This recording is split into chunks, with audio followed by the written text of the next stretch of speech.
जैसा मैं ढूंढ रही हूँ शायद ही वैसा कोई हो सकता है।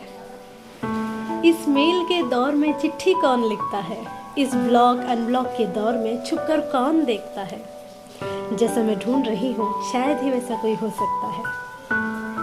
इस पॉप म्यूजिक के दौर में मुशायरा कौन सुनता है, इस नेटफ्लिक्स के दौर में कहानियाँ कौन सुनता है।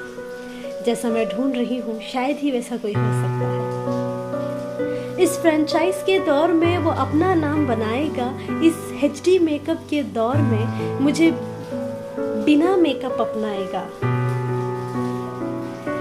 इस लेजी अलार्म के दौर में मुझे तहज्जुद में जगाएगा, उसके बिजी स्केड्यूल में मुझसे मेरा हाल और अहवाल भी पूछेगा। जैसा मैं ढूंढ रही हूँ शायद ही वैसा कोई हो सकता है। क्या इस मॉडर्न दौर में मुझे क्लासिक पे दिला सकता है, यानी इस फास्ट फूड के दौर में कोई घर का खाना खा सकता है। जैसा मैं ढूंढ रही हूँ शायद ही वैसा कोई हो सकता है।